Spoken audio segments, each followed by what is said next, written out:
I was debugging code at 11:30 on a Thursday night when my phone buzzed with a video message from Dad.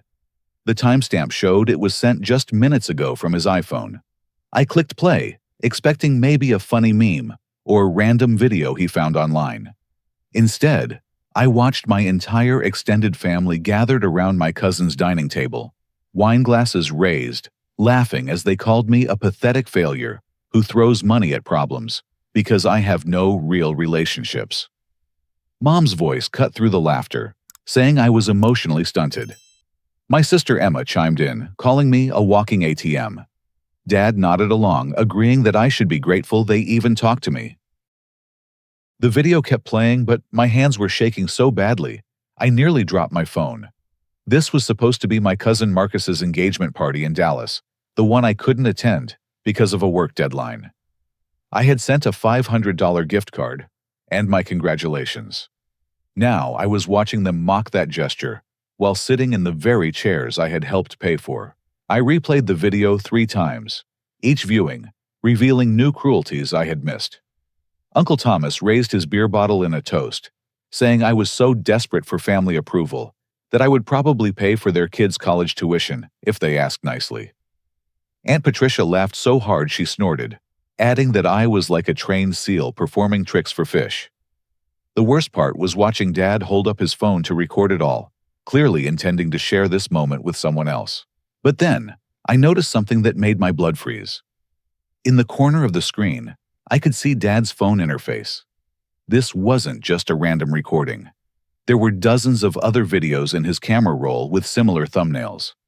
I could make out titles like Billy's Latest Guilt Trip and Cash Cow Confessions. My father had been documenting these conversations for months, maybe years.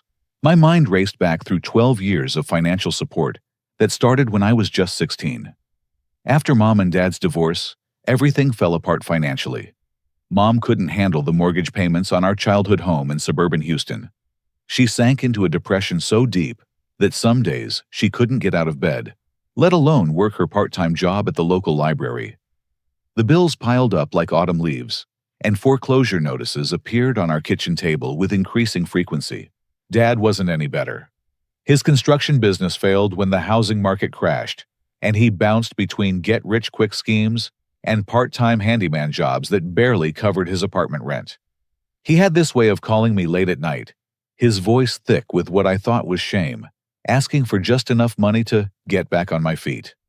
I was making decent money as a junior developer even then, and it seemed natural to help the people who had raised me. Emma was the wild card in all this chaos. She dropped out of University of Texas twice, each time owing thousands in student loans that somehow became my responsibility when Dad explained how family sticks together. She would disappear for weeks, then show up needing bail money, or rent assistance, or medical bills paid. I told myself I was investing in her future, that eventually she would graduate and become independent.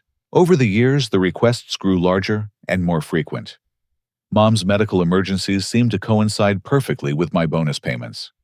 Dad's business ventures always needed just one more infusion of cash to become profitable. Emma's crises escalated from hundreds to thousands of dollars. I kept detailed records in a spreadsheet, telling myself it was temporary, that I was building goodwill and helping my family through tough times. The total was staggering when I finally calculated it: $207,432 over 12 years. I had paid off their credit cards, covered their mortgages, handled their medical bills, and financed their dreams. I bought Dad's food truck, paid for Emma's apartment deposits, and covered Mom's therapy sessions. I even paid for the engagement party I was now watching destroy my sense of self-worth. But the real gut punch came when I opened Dad's text messages and found a group chat I had never seen before. The title made me physically nauseated: Billy's bank account.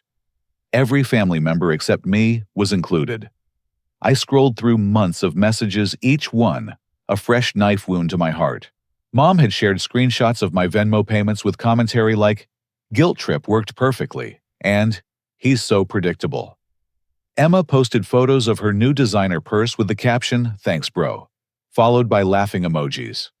Dad regularly updated everyone on my work schedule salary changes, and bonus payments, like he was tracking stock prices. Uncle Thomas had written detailed strategies for extracting money, including specific emotional triggers that worked best on me. Mention how proud the family is of his success. One message read, then pivot to how family should share prosperity. Another message thread discussed my fear of abandonment with Aunt Patricia, noting that threatening to exclude me from family events always resulted in larger payments. The most devastating discovery was a series of voice messages from my cousin Marcus, the groom-to-be, discussing my pathetic need for approval and how they had been playing me like a fiddle for years. He bragged about how easy it was to make me feel guilty for having a successful career while they struggled. The best part, he laughed in one recording, is that he actually thinks we respect him for it. I realize that every family gathering, every holiday celebration, every birthday party had been carefully orchestrated, theater designed to extract maximum financial benefit, while making me feel grateful for the privilege of paying. They had turned my love for them into a business model, and I had been the willing victim for over a decade. The video message from Dad wasn't an accident. It was a message intended for someone else in their circle, probably Uncle Thomas or Aunt Patricia, showing off their latest mockery session. Dad had simply sent it to the wrong contact. But this mistake had finally pulled back the curtain on years of calculated manipulation, revealing the true cost of buying love from people who saw me as nothing more than an ATM with emotions. I couldn't sleep after discovering the group chat, so I spent the rest of the night documenting everything. I took screenshots of every cruel message, saved every voice recording, and created a timeline of financial requests versus family mockery sessions. By sunrise, I had assembled a comprehensive picture of systematic emotional abuse disguised as family love. The irony was crushing. I was supposed to have dinner with Emma that Friday night to celebrate my recent promotion to senior systems architect. She had insisted on treating me for once, claiming she wanted to finally pay me back for everything I had done for the family. I had been genuinely excited, thinking maybe our relationship was finally evolving into something healthier and more reciprocal. But now, I understood that dinner differently. Emma worked in human resources at a tech company across town, and I suddenly remembered her asking detailed questions about my salary negotiations and benefit packages over the past few months. At the time, I thought she was just interested in career advice. Now I realized she was gathering intelligence for the family's financial planning committee. Friday evening came, and I met Emma at Romano's Italian Bistro, a upscale restaurant in downtown Austin that we could never have afforded growing up. She looked polished and professional in her navy blue business suit, her blonde hair styled in a way that reminded me of Mom before the divorce. I watched her carefully, looking for signs of the manipulation I now knew existed. "So tell me everything about the promotion," she said, cutting into her chicken parmesan with surgical precision. "I want to hear all the details. Salary, benefits, stock options, everything. I'm so proud of you, William." The way she said my full name instead of her usual Billy set off alarm bells. I decided to test my new understanding of our family dynamics. "It's a significant increase," I said carefully. "About 30% more than my previous position." Her eyes lit up with an intensity that had nothing to do with sisterly pride. "That's amazing. So you're making what now, around 150,000, maybe more with the stock options?" I had never told her my exact salary. In fact, I had been deliberately vague about my finances for years, sensing that specific numbers seemed to generate more requests for assistance. But somehow, she knew the precise figure of my new compensation package. "Emma," I said slowly, "how do you know that number?" Her fork paused halfway to her mouth. For just a moment, her composed expression cracked, revealing something calculating underneath. Then she smiled brightly, but it didn't reach her eyes. "Lucky guess you mentioned it was a big promotion, and I know what senior positions pay in tech these days." She laughed, but it sounded forced. "Come on, Billy. Don't be so paranoid. I'm just happy for your success." But I pressed harder. "No, that was too specific. How did you know about the stock options? I never mentioned those to anyone in the family." Emma set down her fork and looked directly at me. The pretense fell away like a discarded mask. Okay, fine. I accessed your employment records through our HR system. We have reciprocal agreements with several companies for background checks and verification. I may have stretched the boundaries of that access a little. The casual admission hit me like a physical blow. You violated my privacy. You illegally accessed my confidential employment information. Don't be so dramatic. Emma snapped, her voice losing all warmth. Family looks out for each other. I needed to know what resources were available so we could plan accordingly. Plan what accordingly? Emma pulled out her phone and opened a spreadsheet that made my stomach drop. It was titled William's Income Allocation and contained a detailed breakdown of my new salary. Column headers included monthly available, emergency fund, mom's expenses, dad's business, Emma's needs, and discretionary family support. They had calculated my take-home pay, subtracted estimated living expenses, and allocated the remainder to various family members, like I was some kind of trust fund. Dad was slated to receive $800 monthly for his food truck operations. Mom was allocated $600 for mortgage assistance and medical expenses. Emma had assigned herself $400 for student loan payments and what she euphemistically called career development. We've been planning this for months. Emma continued, her voice taking on a businesslike tone. Ever since I found out about your promotion track at the company. The family deserves to benefit from your success, William. You owe us that much. I owe you? I could barely control my voice. I've given this family over $200,000. How do I owe you anything? Emma rolled her eyes. That's exactly what I mean. You act like you're doing us some huge favor, but you're just redistributing wealth within the family. It's not charity, Billy. It's obligation. She pulled out printed emails that made my hands clench into fists. They were correspondence between family members discussing my psychology, my triggers, my weaknesses. Mom had written a detailed analysis of my abandonment issues and how they could be leveraged for financial gain. Dad had contributed insights about my work schedule and when I was most emotionally vulnerable to requests for money. Look at this one, Emma said, pointing to an email from Uncle Thomas. He figured out that you're most generous right after you get positive feedback at work. So we started timing our requests to coincide with your performance reviews and project completions. The email contained a timeline of my career milestones, cross-referenced with successful financial requests. When I had received a commendation for leading a major software implementation, Dad had immediately called with an emergency car repair bill. After I completed a professional certification course, Mom had contacted me about urgent dental work. The correlation was so precise, it could have been a case study in psychological manipulation. And this, Emma continued showing me another printed conversation, is where Dad figured out your hero complex. You always respond biggest to medical emergencies and financial crises that make you feel like you're saving the day.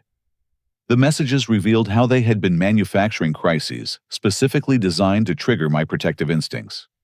Dad's recent heart attack scare, which had prompted me to pay nearly $3,000 in medical bills, had been deliberately exaggerated. Mom's emergency therapy sessions were real, but she had been using them to develop more effective manipulation strategies, rather than addressing her depression. Even the medical bills were inflated, Emma admitted with disturbing pride. Dad's friend Jake works in medical billing, and he helped us create additional charges that insurance wouldn't question. You paid for procedures that never happened, and medications that were never prescribed. The scope of the deception was breathtaking. They had created an entire fictional financial crisis narrative, while I unknowingly funded both their real expenses and their fabricated emergencies. Every payment I made thinking I was helping my family recover from legitimate hardship was actually subsidizing an elaborate con game designed to exploit my emotional vulnerabilities. But the best part, Emma said, leaning back in her chair with satisfaction, is that you're so desperate for family connection that you'll never stop paying. We could probably ask you to buy us a vacation home, and you'd find a way to justify it as a family investment. The casual cruelty in her voice completed my education in exactly what my family thought of me. I wasn't a son, brother, or nephew to them. I was a resource to be managed, a problem to be solved, a wallet that happened to have emotions attached to it. But what Emma didn't realize was that her confession had just armed me with everything I needed to dismantle 12 years of financial manipulation.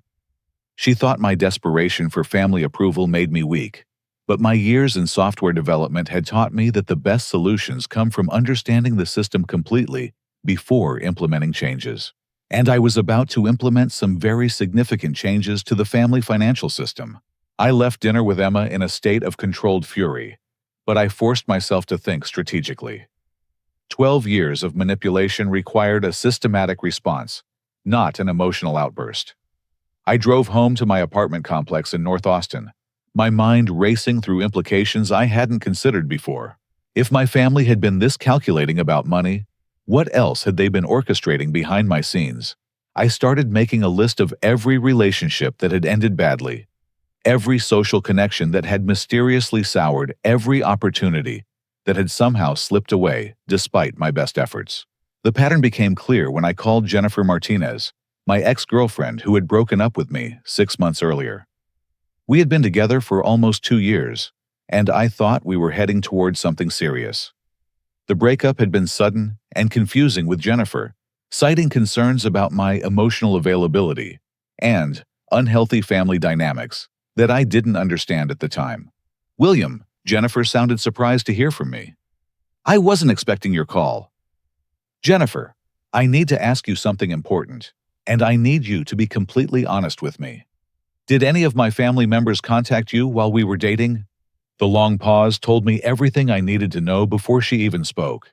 "Your mother called me several times," Jennifer finally admitted. "She said she was concerned about your mental health and thought I should know about your history of instability. She made it sound like you had serious psychological issues that you were hiding from me." My grip tightened on the phone. "What exactly did she tell you?" "She said you had been in therapy for anger management issues, and that you used money to control people when you felt threatened. She told me about incidents from your childhood that made you sound emotionally dangerous." The lies were so specific and believable that I could see how they would poison any relationship. Mom had weaponized her knowledge of my insecurities and childhood struggles, twisting them into red flags that would scare away any woman who might provide emotional support outside the family circle. "Your sister called too," Jennifer continued. "She warned me that you had control issues with money and would try to buy my love instead of earning it. She said you had done this with previous girlfriends, and that it always ended badly when they tried to become financially independent. Emma had turned my generosity into a character flaw, making it impossible for Jennifer to see my gestures of affection as anything other than manipulation. Every nice dinner, every thoughtful gift, every offer to help with expenses had been reframed as evidence of my psychological dysfunction. "And your father?" Jennifer's voice grew quieter. "He approached my parents at the neighborhood barbecue last summer. He told them you were obsessed with work and couldn't maintain healthy relationships. He said you had commitment issues and would probably abandon me once the novelty wore off." The systematic character assassination was more sophisticated than anything I had imagined.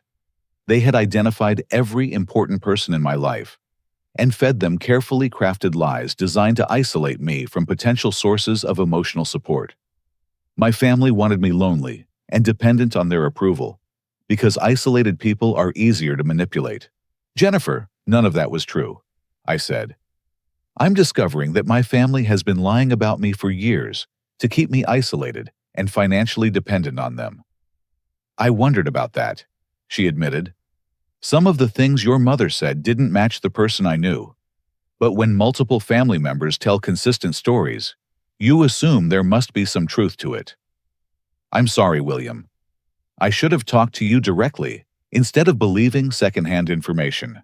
After hanging up with Jennifer, I called my coworker Marcus Thompson, who had always seemed puzzled by my frequent absences and financial stress despite my good salary. I discovered that my family had been contacting people at my workplace too, spreading rumors about my family obligations and personal problems that explained my occasional emergency leave requests. Dad had called my supervisor last year, claiming I was dealing with a family crisis that might affect my work performance. He painted me as overwhelmed by family responsibilities and suggested that my colleagues should be patient with my stress-related absences. What I thought was helpful family support was actually preemptive damage control, ensuring that my workplace interpreted my family-related stress as noble self-sacrifice rather than financial exploitation. The web of lies extended to my social circle, my professional network, and even casual acquaintances in my apartment complex. Uncle Thomas had told neighbors that I was supporting my entire family after tragic circumstances, generating sympathy that masked the true nature of our financial relationship. Aunt Patricia had contacted friends from college, warning them that I was going through difficult personal issues and might need space from social activities. They had systematically dismantled my support network while positioning themselves as my only source of familial connection. Every person who might have offered objective perspective on my family dynamics had been fed information designed to either drive them away or make them treat me with the kind of careful sympathy that prevents honest communication. The most devastating discovery came when I reviewed my social media activity over the past several years. I realized that every time I posted about career successes, new relationships, or personal achievements, the posts received engagement only from family members. Comments from friends and colleagues had gradually disappeared, not because people stopped caring, but because my family had been actively discouraging outside connections. Emma had been particularly strategic in this area. As an HR professional, she understood the importance of professional networks and had been subtly sabotaging mine for years.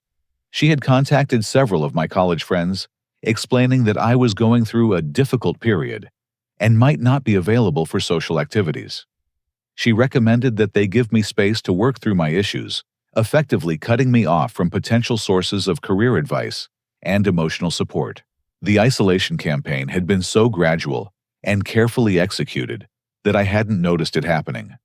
I thought my social circle was naturally shrinking as people got married, moved away, or became busy with their own lives. I didn't realize that my family was actively managing my relationships, keeping me emotionally dependent on them while draining my financial resources. But the cruelest revelation came when I discovered that they had been monitoring my dating activity through social media and mutual acquaintances. Every time I started seeing someone new, subtle interventions would begin. Phone calls to mutual friends raising concerns about my emotional stability. Casual conversations with people in my social circle, questioning whether I was ready for a relationship given my family situation. They had perfected a system of social sabotage that kept me single, lonely, and grateful for their company. My romantic failures weren't due to compatibility issues or bad timing. They were the result of systematic interference, designed to ensure that my emotional needs could only be met through family relationships that required constant financial tribute. The realization that 12 years of my adult life had been carefully orchestrated by people who claimed to love me was almost unbearable. They hadn't just stolen my money. They had stolen my opportunities for genuine love, authentic friendship, and independent happiness. They had turned me into exactly what they wanted, a lonely, successful man, whose only source of family connection required endless financial payments. But they had made one crucial mistake in their long con game.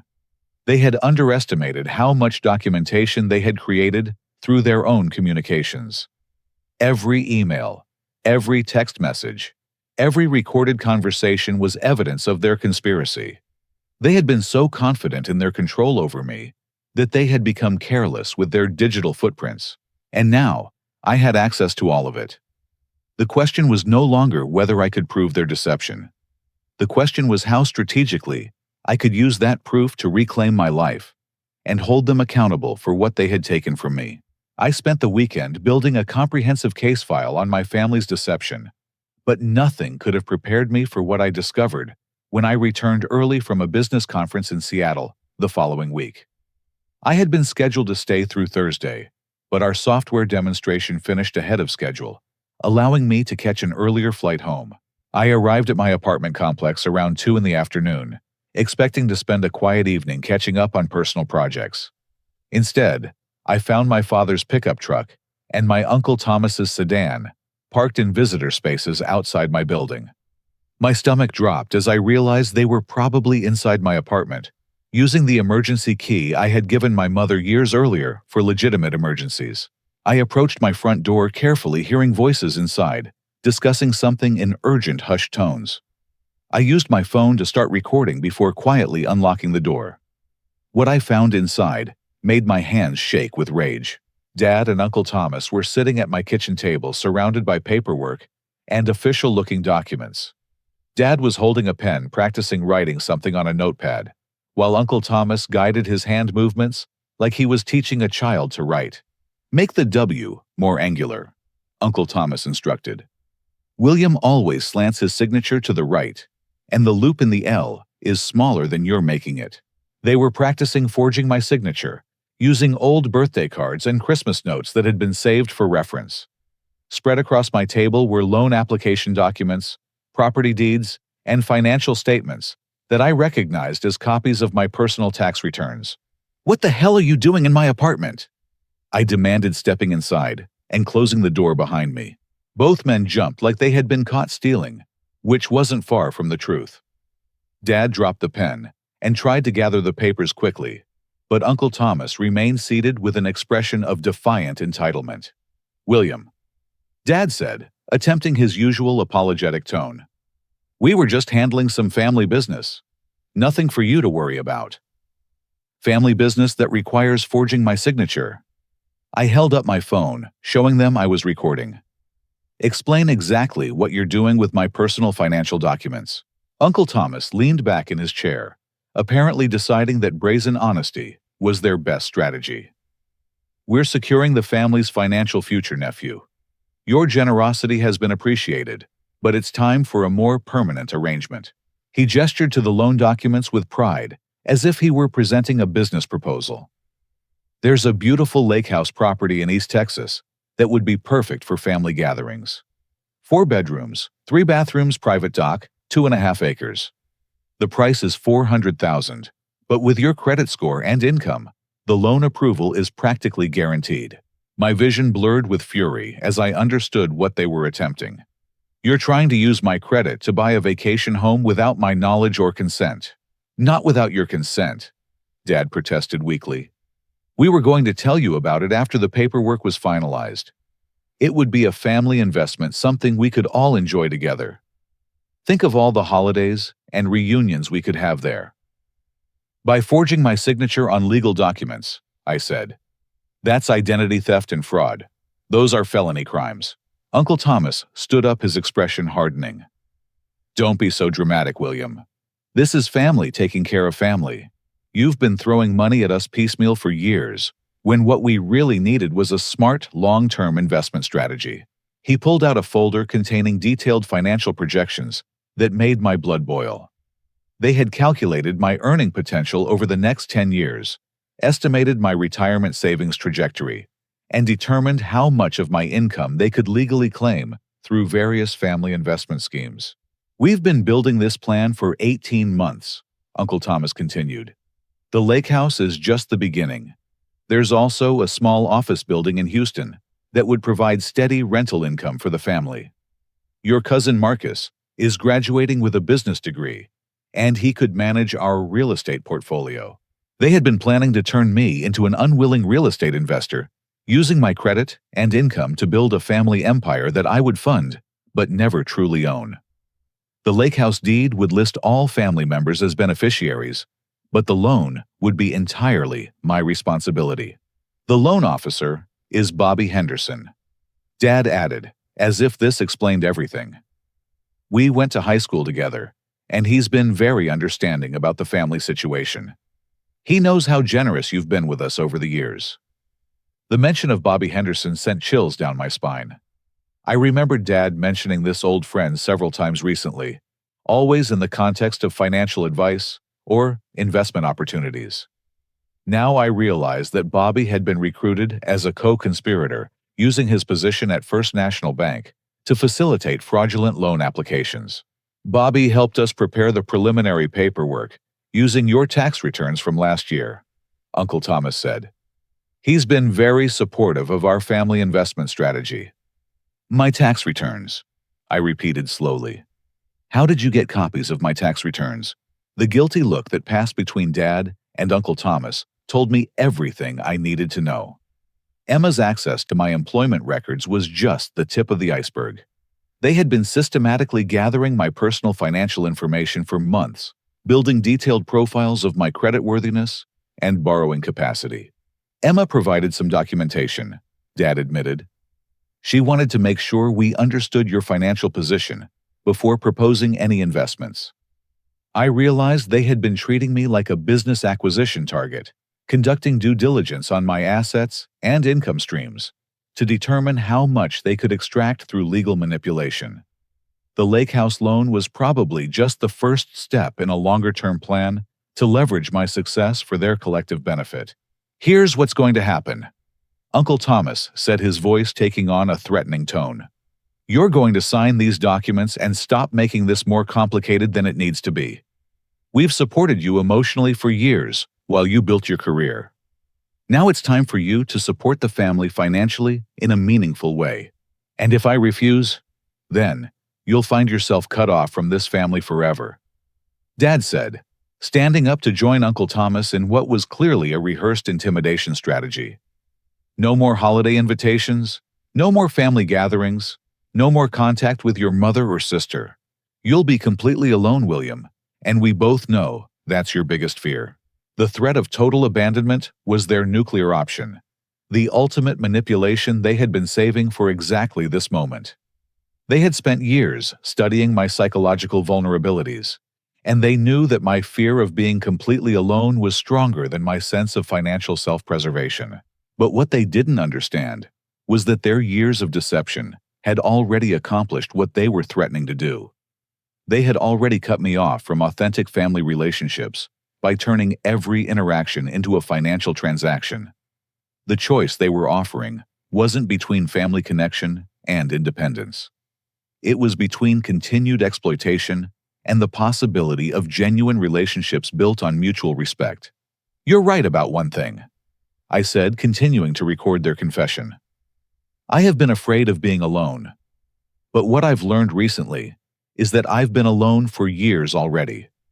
You've just been charging me rent for the illusion of family connection. I gathered the forged documents and loan paperwork, making sure everything was captured clearly on video. This stops now, all of it. The financial manipulation, the relationship sabotage, the identity theft, everything. Uncle Thomas stepped toward me aggressively. You don't understand the consequences of defying this family, William. We've protected you from a lot of harsh realities over the years. That protection can disappear very quickly. Is that a threat? It's a promise, Dad said. Family loyalty goes both ways. You've benefited from our support and discretion. If you're not willing to reciprocate, then you'll discover how difficult life can be without family backing. But I had already discovered how difficult life could be with family sabotage. Their threats held no power over someone who had finally seen through their deception. The worst thing they could do to me was exactly what they had been doing for 12 years, treating me like an ATM instead of a human being. The only difference now was that I finally understood the game they were playing, and I was about to change the rules permanently. I waited until Dad and Uncle Thomas left before taking action, but I didn't wait long. Within 2 hours of discovering the attempted fraud, I had changed every password security code and access credential they might have obtained over the years. My bank accounts, credit cards, investment portfolios, and even my apartment building entry codes were completely secured against unauthorized access. But password changes were just the beginning. I called my attorney, Sarah Chen, who had helped me with some contract reviews for freelance work. When I explained the situation, her response was immediate and serious. William, what you're describing constitutes identity theft, conspiracy to commit fraud, and potentially racketeering. if we can prove ongoing criminal enterprise," she said during our emergency meeting that evening. The attempted loan fraud alone could result in federal charges. I provided Sarah with copies of everything: the recorded conversations, the forged signature practice sheets, the detailed financial planning documents, and the evidence of Emma's illegal access to my employment records. She reviewed the materials with the systematic thoroughness I remembered from our previous work together. "The documentation is exceptional," she said. "Most fraud cases struggle with evidence, but your family created a comprehensive paper trail of their activities. We can file criminal complaints, pursue civil remediation, and probably recover damages for the financial losses you've suffered.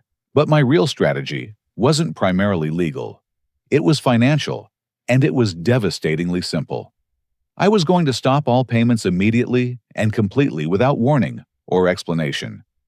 12 years of dependence had made my family extremely vulnerable to sudden withdrawal of support, and I was about to test exactly how vulnerable. The first payment that didn't arrive was my mother's mortgage assistance, normally transferred on the 1st of every month. I had been covering $800 of her monthly payment for 3 years, ever since she claimed her library job hours had been reduced. Without that contribution, her payment would be incomplete, triggering late fees and potential foreclosure proceedings.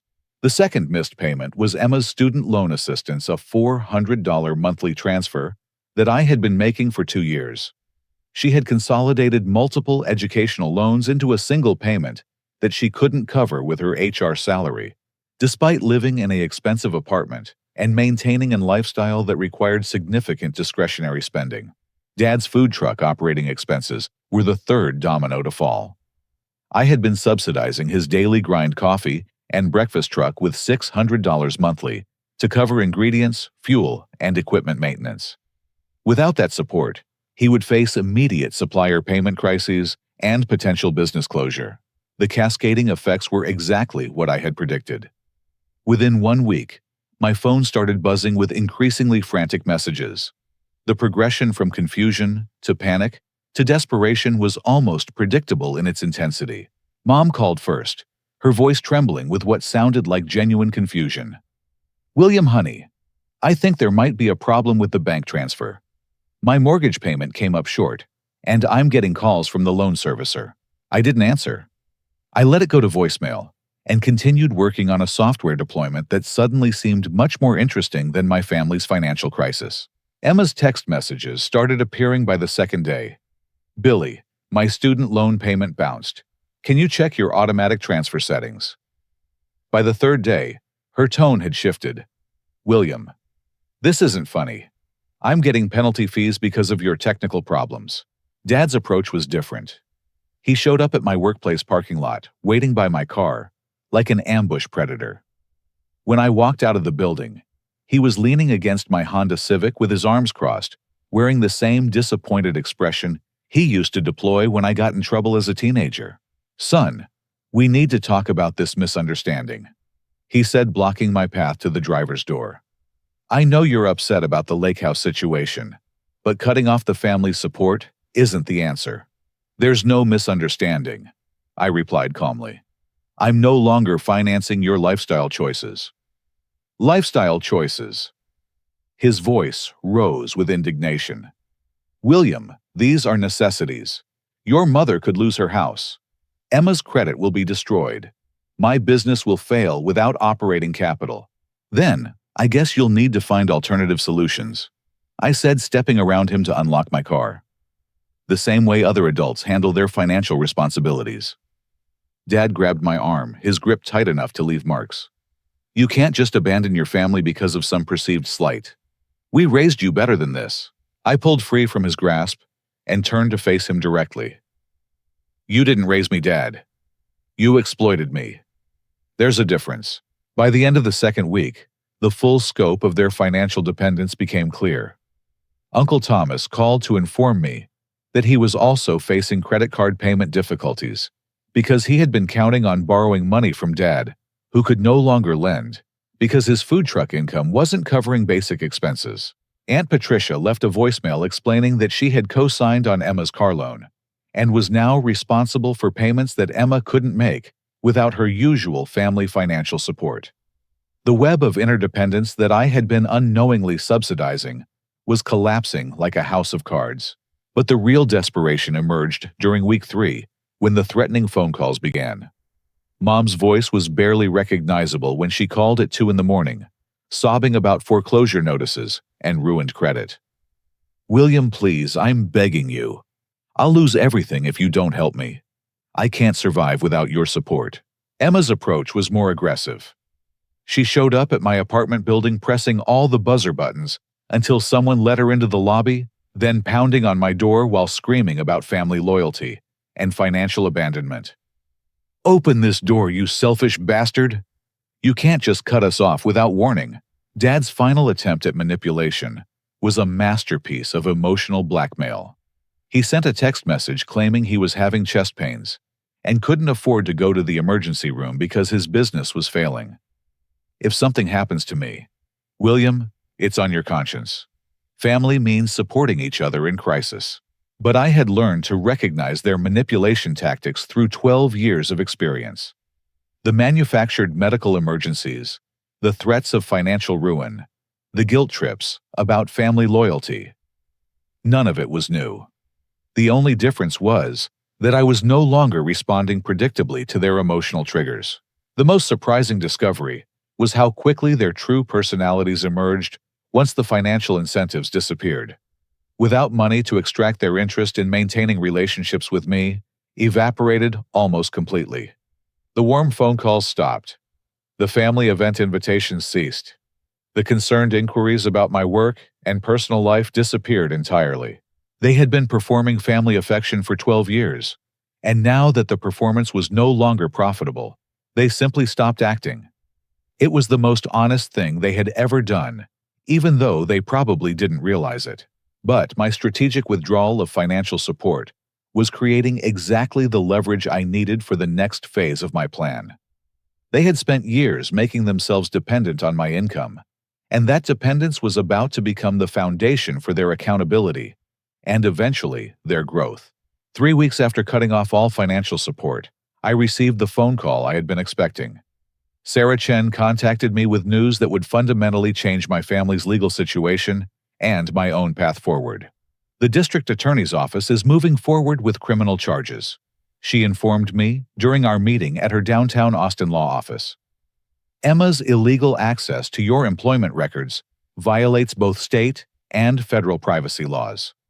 The attempted loan fraud involving your father-uncle and Bobby Henderson constitutes conspiracy to commit identity theft." The legal machinery was working exactly as it should, but the criminal charges were only part of my comprehensive response strategy. What my family didn't realize was that I had been documenting everything, systematically building a case file that would expose 12 years of financial manipulation to everyone who mattered in our community. Bobby Henderson, the loan officer who had facilitated the attempted fraud, was facing professional sanctions from the State Banking Commission and potential criminal charges for his role in the conspiracy. His career in financial services was effectively over, and his cooperation with law enforcement was providing additional evidence about my family's broader pattern of deceptive practices. Emma received official notification from her company that she was being terminated for violation of confidentiality policies and misuse of HR systems. The tech industry in Austin was small enough that her professional reputation would be permanently damaged. No reputable company would hire someone with a documented history of privacy violations and data theft. But the criminal and professional consequences were only the beginning of their accountability.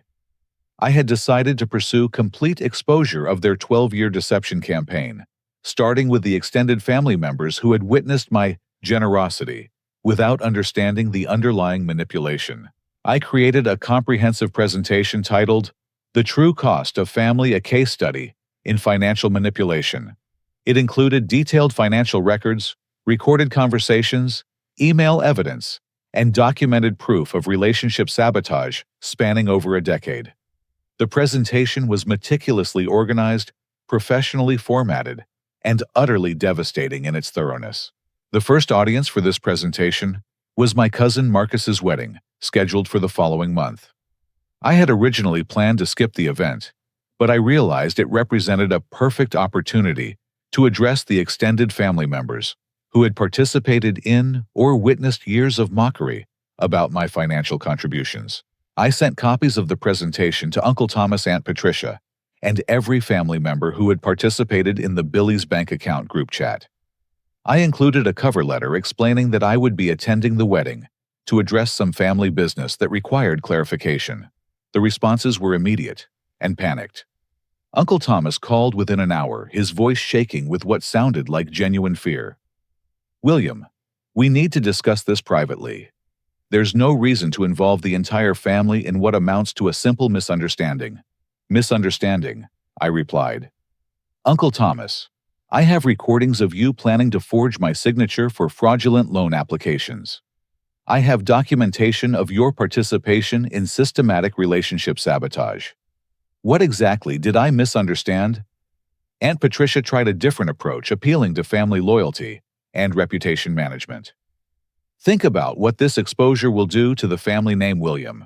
Is your revenge really worth destroying everyone's reputation over money?" But her concern for reputation revealed exactly why exposure was necessary. My family had been protecting their social image while destroying my personal relationships for years. They had cultivated reputations as generous, caring relatives, while systematically exploiting the family member who made their lifestyle possible. The wedding became a turning point that I hadn't anticipated. Word of my presentation had spread through the family network, and several relatives approached me privately to share their own experiences with financial manipulation and emotional exploitation. My cousin Rebecca, whom I had barely spoken with in years, revealed that she had distanced herself from family gatherings because she couldn't afford to participate in the gift-giving expectations and elaborate celebrations that seemed to require increasing financial contributions. "I always wondered how you managed to be so generous," she admitted. "Now I understand that you weren't being generous. You were being exploited."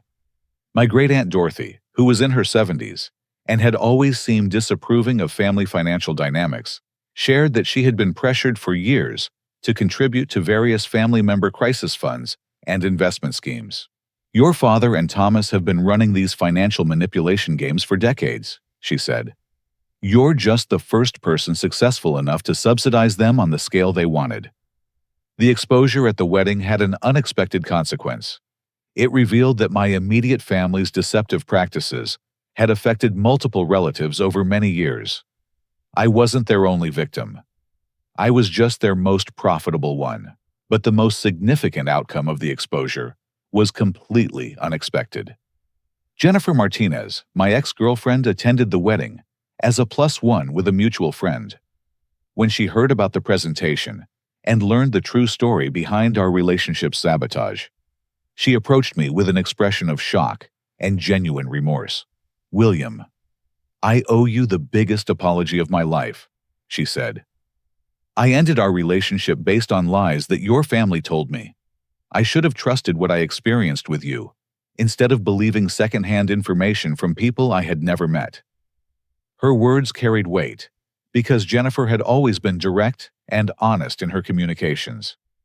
She was a pediatric nurse at Dell Children's Medical Center, someone whose professional life required clear thinking and evidence-based decision-making. Her ability to see through the manipulation, now that it was exposed, gave me confidence that her interest in rebuilding our relationship was genuine. "I've been thinking about you a lot since we broke up," she continued. "Some of the things your mother and sister told me never felt right, but I didn't have enough information to question their version of events. Now, I understand why you always seemed stressed about family obligations, and why you were so generous but careful with money." The conversation with Jennifer revealed something important about the consequences of exposure. When manipulation is brought into the light, it loses its power to distort reality. People who had been deceived could suddenly see the truth clearly, and those who had been isolated could reconnect with relationships that had been artificially severed.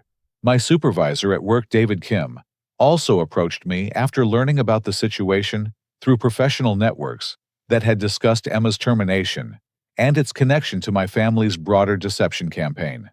William. This explains a lot about your work patterns over the years, he said. I always respected your dedication to family responsibilities, but I never understood why they seemed to create so much stress instead of satisfaction. Now, I realize you weren't managing family relationships. You were managing family exploitation. David offered me an opportunity that would change my life trajectory completely, a promotion to lead systems architect with a relocation package to our Denver office. The position came with a 30% salary increase, stock options, and the chance to work on cutting-edge projects with a team that respected my technical expertise rather than my financial resources. You've been carrying emotional baggage that wasn't yours to carry, David explained. This promotion would give you a fresh start with people who value your professional contributions rather than your personal finances. The offer represented more than career advancement. It was an opportunity to build a life based on authentic relationships and professional merit rather than financial obligation and family manipulation. But before I could fully embrace this new beginning, I needed to address the final piece of my family's accountability, ensuring that their recognition of wrongdoing led to genuine personal growth rather than simply more sophisticated manipulation strategies. 6 months later, I was settling into my new life in Denver with a sense of peace I hadn't experienced since childhood. The promotion to lead systems architect had exceeded every expectation, placing me on a team of brilliant developers working on cloud infrastructure projects that challenged my skills and recognized my contributions fairly. My apartment in the Highland neighborhood offered views of the Rocky Mountains that reminded me daily of the distance I had traveled both geographically and emotionally. But the most significant change in my life wasn't professional or geographical. It was relational. Jennifer had visited Denver twice since my move, and we were carefully rebuilding our relationship on a foundation of complete honesty and mutual respect. She understood now why I had seemed guarded about family interactions and defensive about financial independence. Without the background manipulation from my relatives, our communication flowed naturally, and I could see why we had been attracted to each other originally. You're like a completely different person when you're not carrying the weight of family manipulation, she observed during her most recent visit. You're more relaxed, more confident, more genuinely yourself. The relationship with Jennifer was developing exactly as healthy relationships should, gradually based on shared values and authentic connection, rather than manufactured crises or financial obligations. She appreciated my generosity because it came from choice rather than coercion, and I valued her independence because it meant her interest in me was personal rather than financial. But the most surprising development was the transformation that had occurred within my family over those 6 months. The complete withdrawal of financial support, combined with the legal consequences of their actions, had forced each family member to confront the reality of their behavior and its impact on their lives. Mom was the first to reach genuine understanding. Losing her house to foreclosure had been devastating, but it had also forced her to examine the pattern of dependence that had controlled her life since the divorce. She moved into a modest apartment that she could afford on her library salary and began attending financial literacy classes through a community program. Her phone call came 4 months after the criminal charges had been filed. Her voice was different, smaller, more vulnerable, but also more genuine than I had heard in years. William, I need to apologize to you for things that I'm ashamed to even acknowledge, she said. I've been in therapy, real therapy this time, working on understanding how I justified treating you the way I did. I turned you into a parent when you were still a child yourself, and then I resented you for having the success that I never achieved. Her apology was specific and detailed, addressing the manipulation tactics, the relationship sabotage, and the financial exploitation without making excuses or shifting blame.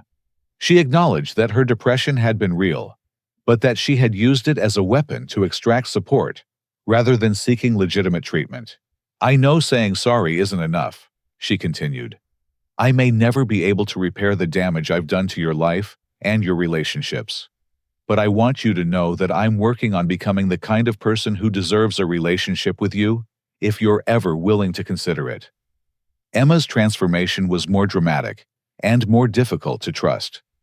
The termination from her HR position had forced her to confront the consequences of her professional misconduct, and finding new employment in her field proved nearly impossible due to the criminal charges on her record. She eventually found work in retail management, earning less than half her previous salary, but learning to live within her actual means for the first time in her adult life. Her handwritten letter arrived 3 weeks after Mom's phone call, and its tone reflected genuine humility that I had never seen from her before. "Dear William," the letter began, "I've been working on this apology for months, trying to find words that express how deeply I understand what I did to you. I violated your privacy, stole your personal information, and helped orchestrate years of financial and emotional manipulation. But worse than the specific crimes was the complete disrespect I showed for your humanity." The letter continued for 3 pages, detailing her recognition that she had treated me as a resource rather than a brother, and acknowledging the sophisticated cruelty involved in sabotaging my relationships while extracting money from my loneliness. She admitted that her own insecurity and financial irresponsibility had led her to justify increasingly unethical behavior. "I don't expect forgiveness," she wrote. "I just want you to know that the person who hurt you so systematically no longer exists. I'm working every day to become someone worthy of the brother who deserved so much better from his family." Dad's journey toward accountability was the most complex and took the longest to develop. The failure of his food truck business had been devastating to his self-image, but it had also forced him to confront decades of failed ventures and the pattern of depending on others to subsidize his dreams. He found steady work as a restaurant manager, earning a regular salary for the first time in years. The job required him to be responsible for other people's financial success, rather than constantly seeking support for his own ventures. The experience taught him lessons about business management and personal accountability that his previous entrepreneurial failures had not provided. His apology came in person during a visit to Denver that I had agreed to after months of preliminary communication through Jennifer, who had become an informal mediator for family reconciliation conversations. "Son, I need to tell you something that I should have said years ago." He began sitting across from me in a coffee shop near my office. "I failed as a father in the most fundamental way possible.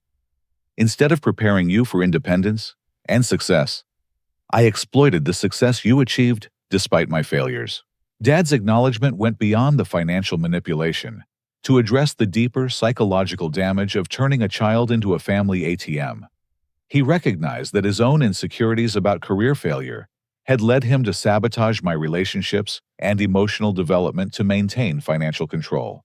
"I told myself I was teaching you about family loyalty," he said, "but I was really teaching you that love has to be purchased. That's not family, William. That's not love.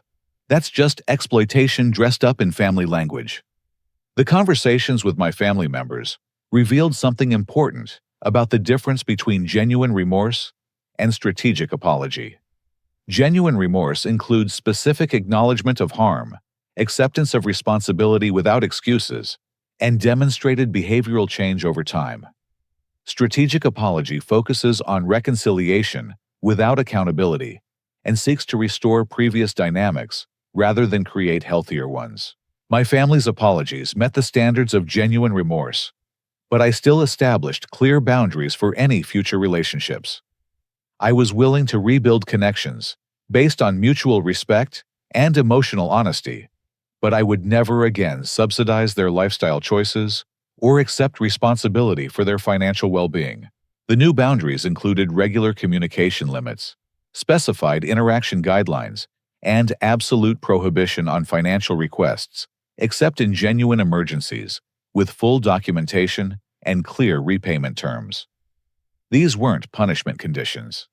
They were healthy relationship standards that any functional family should be able to meet. Jennifer observed the family reconciliation process with professional insight from her healthcare background. "What you're doing with them is similar to what we do with patients recovering from addiction," she said. You're maintaining supportive connection while refusing to enable destructive behavior. It's the only way relationships can heal without returning to previous dysfunction. The most profound lesson from this experience wasn't about family dysfunction or financial exploitation. It was about the difference between generosity that flows from love and generosity that's extracted through manipulation.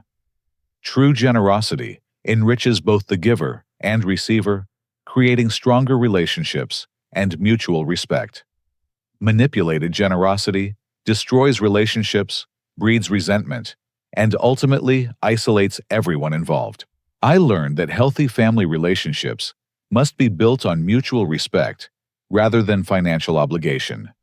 Love cannot be purchased, and loyalty cannot be coerced.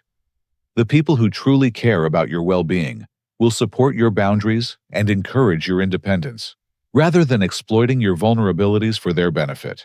My new life in Denver, with meaningful work, authentic relationships, and genuine family connections based on respect rather than financial dependence, proved that it's never too late to establish healthy boundaries and build the life you deserve.